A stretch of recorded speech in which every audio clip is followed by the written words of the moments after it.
Hey, hello guys, welcome back to the channel. Now, I've always said that the easiest solution to the Leafs center depth. Now, I've been going on about the Leafs lack of center depth for a while.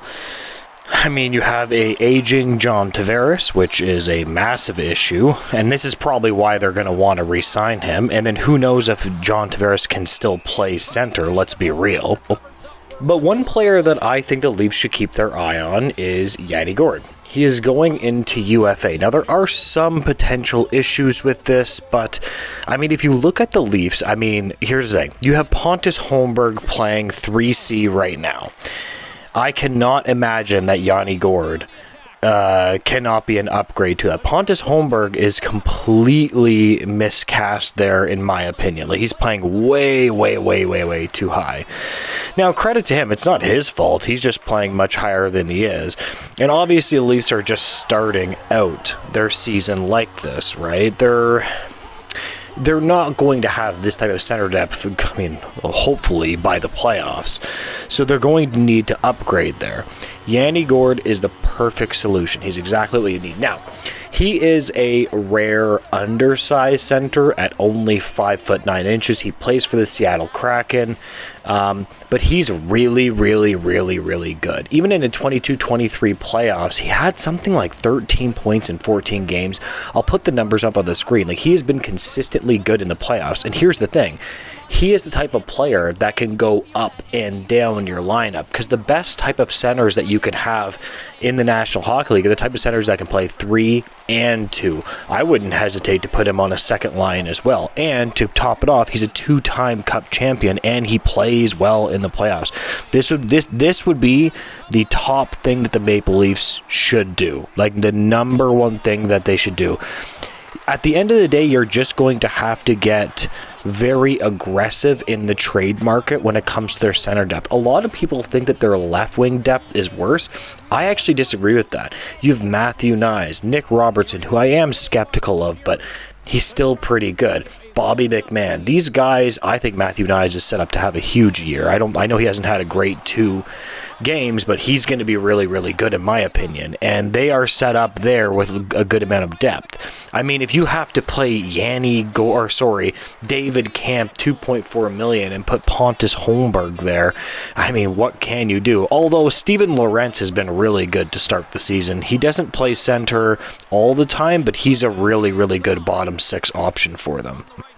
But I've always said this, if you want to win a Stanley Cup, you need to have defensive depth and center depth. To me, those are easily the most important positions, right down the middle of the ice, and then you go with goaltending as well.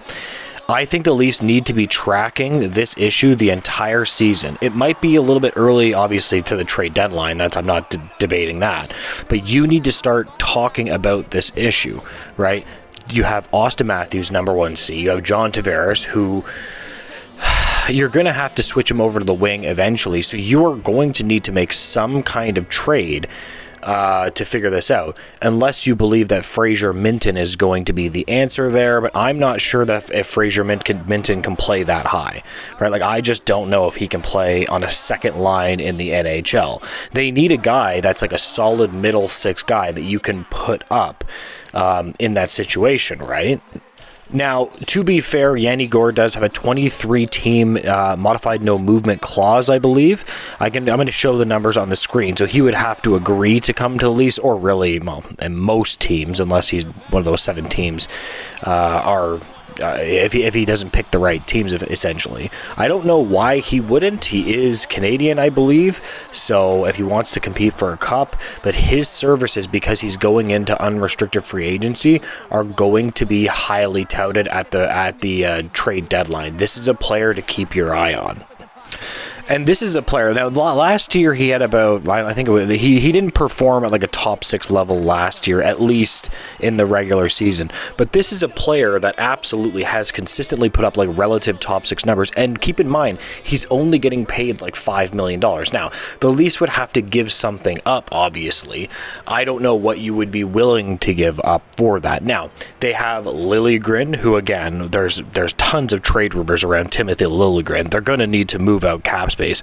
I actually kind of prefer it when teams are prepared to give up cap space before, so like they already have their cap cleared and they're already ready for these type of moves. Like, I don't really know why they needed to sign Liljegren. I guess they wanted to, to be fair, I guess they wanted to do proper asset management there. They wanted to keep him for a period of time, and you know, I understand that, but I don't know, man. I just really don't like Liljegren at that number. But like I said before, this all depends on what the Leafs are willing to give up to the other team. I'm not sure if I would be willing to part with a big asset for a UFA. The worst part of unrestricted free agents is you don't know if you can re-sign them, right? You don't know what their demands will be, which makes things insanely difficult, right? Because if you don't know what their demands are going to be, you're in a situation where, like, you know, they're probably going to walk in UFA and you're giving up a top prospect. Now, to be fair, though, the Golden Knights did this unbelievably. Like, the Golden Knights do this all the time, where they'll have a top prospect and they just give the guy up and they just don't even care at all, right? I mean, they are based and they do not care at all. So I know a lot of Leaf fans wouldn't want to give up a big name prospect a la Easton Cowan. I understand that, but you have to understand that, like, sometimes being aggressive, like at the end of the day, you're gonna have to go for it. I'm not saying the Leafs should give up Cowan, by the way. I'm not even saying that's what it would cost, but I believe they do have a second round pick, so that would certainly have to be added in there, right? So anyways, I'm going to leave the video there. If you could like, comment, and subscribe, tell me what I'm wrong, tell me what I'm right, give me your opinion on this potential trade, and have a good one, guys. Goodbye.